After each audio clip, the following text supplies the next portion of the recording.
Welcome back, you guys. Tonight we're going to be working on an MC1sc Mossberg pistol. Pretty interesting build overall. I had a repeat customer who's local to me reach out and say, hey, picked up one of these. What are your thoughts on what can we do with it, you know? And really what it came down to was it's such a new model pistol and there really aren't a whole lot of them available in this region. So I haven't seen a lot of work done on them quite yet. So he came down here, we took a look at it, kind of talked it over. I kind of want to take a couple of minutes and explain to you exactly the thought process of the work that we're going to be performing so you have a better understanding of what you're viewing as that content unfolds. So first and foremost, being the repeat customer of a P365, the individual wanted a Shield RMSC mounted onto the optic, probably going to turn into another one of those carry guns or a style of a carry gun, one of those ones that would be in the rotation. So we will be doing the Shield RMSC on the back zone, but one of the things that we did not want to give up was the rear iron. So in this particular case,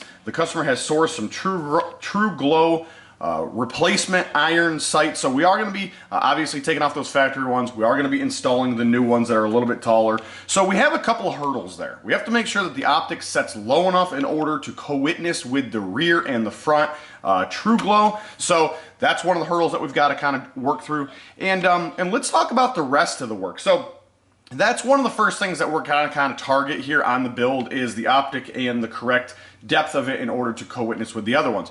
We're also going to be doing some top knurling. So the top zone here in the front and the back is all going to get knurled. So we're going to end up doing that diamond pattern that you guys see us do over on the CNC machine. And while we have it in the machine, we're also going to be doing a single top window. We want to make sure that we're able to see some barrel because we're going to be doing barrel work. So that's going to kind of be the wrap up of the slide work, the optic, the knurling, the window, the chamfer on the window. I want to make sure there's no rough edges where the knurling and the window meet. So that's something that we're going to make sure that we target and make sure that we iron out those details on that. As far as the barrel goes, I need to go back and review this to make sure we haven't made any changes along the way. But from my understanding, we're going to be doing some engravings on the left-hand side of the barrel. And then we're also going to be doing a pattern on the round part of the barrel. So my notes say that we're going to be doing some diamond fluting all the way down through here. I've got to go back and review exactly what we're going to be doing on the laser portion of it. I know that at one time we were going to do one thing and then we kind of changed it and we might be doing another. But either way, we're going to be doing some really nice barrel work that's going to go extremely well with the knurling, with the top window. Obviously, we want to be able to see some of that barrel because we're going to be doing that high quality barrel work over on the laser. So guys, where we are now is we're going to jump over to the Tormach 770. I don't know exactly the order in which we're going to be doing the work, but we are going to be doing the knurling, the top window, the Shield RMSC optic cut. We're going to make our way over to the laser. We're going to go ahead and perform that laser work on the barrel. We're going to do a little bit of coloring. We're going to bring it back. We're going to give you some overall visual of how this project turned out.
All right, guys, let's take a couple minutes here and discuss the work as we had seen it unfold. So one of the first things you're going to notice that was a big change from the original discussion, was we removed the factory rear dovetail. Let's take a minute here and explain why we did what we did. So as we kind of dug a little deeper into the project, as I kind of started working on those drawings, got ready to put it onto the CNC machine, I noticed that when we pulled off the factory dovetail and we ended up installing what would be our True Glow rear dovetail, wanted to make sure that we had enough room for the optic between the dovetail and between the barrel. And at first glance, everything is there. So we have enough distance between here and between where the factory dovetail is in order to support the optic as far as size goes. But one of the issues that we run into is we do have a plunger up here near the front, very similar to what you might find on some of those Glocks that are out there. And after taking some measurements of that plunger, taking some measurements of the thickness of the slide, it ended up coming out being one of those deals where I was like, hey, without a doubt, if we cut this optic between the dovetail and up to where that plunger is, we're gonna hit the plunger hole. And not only are we gonna hit that plunger hole, we're also going to go into it about 1/8 of an inch, because the plunger, the way in which it is designed inside of the slide is very close to what would be the top of the slide itself. So there wasn't a lot of material between the actual depth of that plunger and the actual top of the slide. You know, obviously externally we can't see that, but after taking some measurements, we decided, hey, maybe that's not a good idea. So one of the reasons why we ended up having that issue was because the way in which these are designed, now I'm gonna put this slide down here for a second, and the one that I have in my hand here, this is actually the factory, this is the factory rear dovetail, a rear iron sight that goes in the dovetail, and this is the True Glow. So we're going to set this one aside. They're pretty much the same size. What you're going to find is that the way in which this is designed is it actually goes forward. So you're obviously your dots are here to our left, and to the right is what would be extra material facing forward. So the optic ended up starting, you know, what would be somewhat up here and making its way forward, and that was obviously, you know, the issue here. That was what caused all of the headache. Now, there happen to be a lot of guns that are out there in the market, like a lot of the SIGs, a lot of those Glocks and M&Ps, where when you do install them, sometimes they go to the rear of the slide instead of the front of the slide. So most of the time they hang over to the rear and they don't hang over to the front. But taking a look at this slide, you're gonna notice there's not a lot of material in the back zone here. So immediately we jump over the CNC, we start cutting off that dovetail, and you guys are probably like, wait a minute, we just discussed that we were gonna be co-witnessing what happened here. I wanted to kind of just, you know, explain that a little bit better, because there was a big change there. That was one of the gotchas right out of the get-go. So that's kind of where we started there. We ended up cutting there. Now, one of the other things that you're going to notice is that we do end up cutting the Shield RMSC and the RMSW for a lot of different makes and models that are out there, being the 365, the 48, the 43s. So there happen to be a lot of different ones. But we don't normally cut it this low. So this happened to be cut significantly lower than all of the other version slides that we do cut the Shield optic for. So therefore, what ended up being is that it sits a whole lot lower on the slide, and we get a lot better chance of it actually co-witnessing. We're not going to be able to see that inside here, working under some of these LED lights and with some gloves and things. We're just not going to be able to actually pick that out here at all. But overall, I want to kind of point that out. I want to let you guys know that this is really far down on the slide in comparison to maybe where we would do that on some of the other ones that are out there. So that's kind of one of the big hurdles that we had with this build overall, one of those big changes. We ended up also doing the top knurling, really cool overall, top window chamfer on that window. One of the things that we also decided was to put the factory sight back in. These are not technically Mossberg MC1 sights. So these actually came out of a SIG, did a little bit more digging around, had the customer tell me exactly, you know, where did these come from, what are they? It seemed to be that the front one just really didn't want to align, and it was one of those, hey, if we try this, I think we're gonna have a problem. And we kind of conversed a little bit back and forth, and we had decided let's put the factory one back in. Not only that, with losing the rear one and co-witnessing with the built-in iron sight, it happened to be that the front factory iron sight really wasn't all that much shorter than what we were getting off of these aftermarket ones anyhow. So I don't think we were going to gain a whole lot by putting those in there. I do think there was a high risk of putting those in there, considering they online said that they would possibly work, but it came out being that the rear does and the front doesn't. So there was obviously some changes there. So we ended up sticking with the factory one. Overall, really pleased with the way that came out. Really clean look overall. Really pleased with it. Now, one of the other things, as we talked about in the beginning of the video, is I knew we were going to be doing some engraving on on what would be the ejection side of the barrel, but we didn't know what it was. And we bounced around some different ideas of what logos could be put on there. And in the end, the customer did end up settling on what would be the 100th anniversary logo on the right-hand side of the barrel, just because of what the pistol is. Okay, so overall, I think it's kind of like a really cool commemorative based build, and that is still the plan here to date. So there is going to be some framework done by the customer. Hopefully we'll get a couple pictures, we'll add that to the video. Obviously, they're going to be doing the barrel work. We typically would send out for a hard coat. In this particular case, the customer is going to actually end up doing a barrel coat. And we always recommend that if it's something that you feel comfortable doing, if it's something that maybe you've already done before, you know, we'll send that back and have you guys do the work. You know, we don't have to do all the work, we just have to do the work that you want us to do. So one of the other things that you're going to kind of notice here is after it went through the sandblasting process with the AO, we ended up losing a lot of the MC1 engravings on the slide itself, and obviously that's a contributing factor of sandblasting, which would be material removal, plus Cerakoting, which is material adding. So it ends up being one of those deals that's it's kind of just the process of what we ended up coming out here. So it's a real clean, slick looking gun overall. Obviously we still have some of the markings that are on here, and we all know what it is, obviously, because of the frame and things like that. So let's take this off the spring that we have here. Let's go and take a look at the barrel overall. Real pleased with the way the barrel came out. So we ended up going with what would be our diamond fluting all the way around here.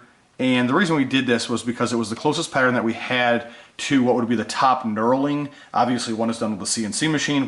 We viewed that, and then we also watched the laser work being done on the barrel. So we viewed that. So each machine has a different process in which it kind of unfolds those requests. So obviously one cuts with a cutter, one cuts with a laser. We're not necessarily going to get the same fit and finish and or design. They're very specific to each other as far as machines go, but they also can tie in with each other extremely well if they play out well. So, and this is one of the recommendations that we made with the customer here was let's do the diamond, let's kind of somewhat match the knurling overall. Very pleased with the way that it came out.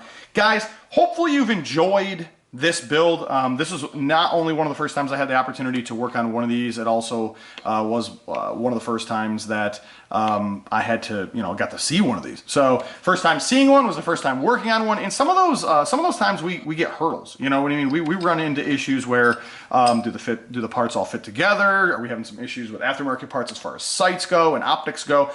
These are all hurdles that you have to overcome, and over time you guys have probably realize that on this particular YouTube channel, we have hurdles. There's no doubt, right? So sometimes it's easy stuff, sometimes it's hard stuff, but no doubt there are challenges along the way. I would encourage you guys to work through your challenges. I know there's a lot of guys that happen to follow me. They do a lot of the same thing I do. I know that there's a lot of viewers because they want to gain information. They do want to have a better understanding of a project before they do a project. And guys, stick with it.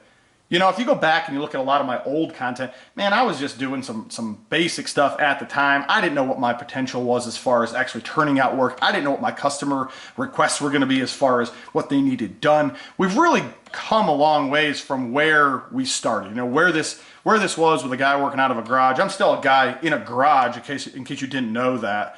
But the idea behind it is that you just keep moving at it. I quit my day job. I do this full time. That was the vision when I started this, and I really encourage you guys to do that. If you want to get out of your day job, if you're looking for something that you love to do, stick with it. You're going to have hurdles, you're going to have obstacles, and it's all about how do you approach them. It's all about what did you take from this project that you can apply to the next project. So, always learn, okay? And I said that at the beginning, and stay learning, always stay focused, always stay positive, and these are things that they don't just apply to a job. They should be applying to everything that you do in life, because everything that you do you should be learning from. And that's how those old people got so smart, right?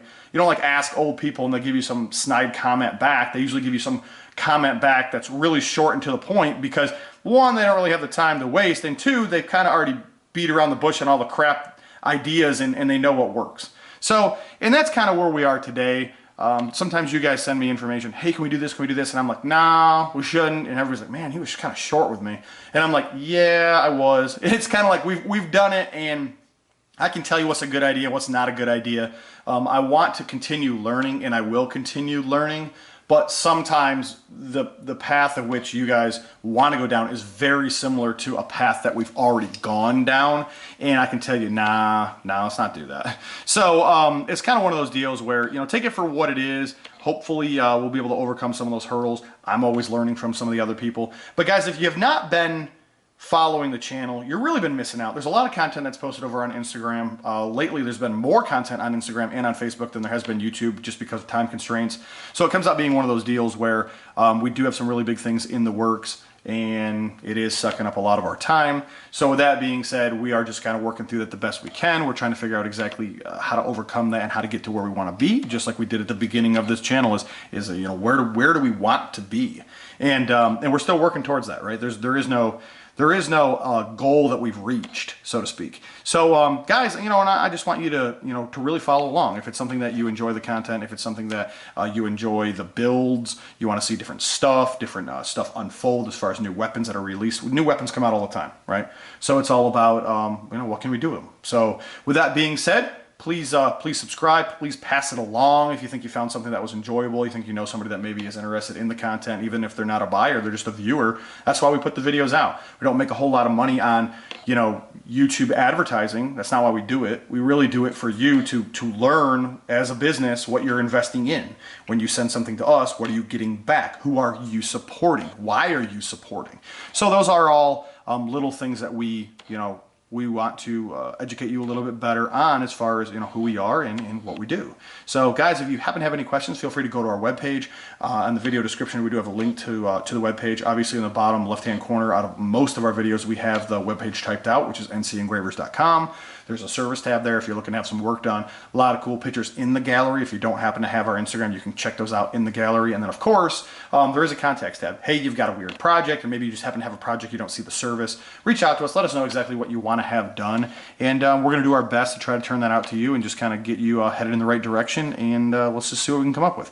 Guys, you can catch me on the next one. We've got a couple of really big gun shows coming up. And maybe I'll see you there.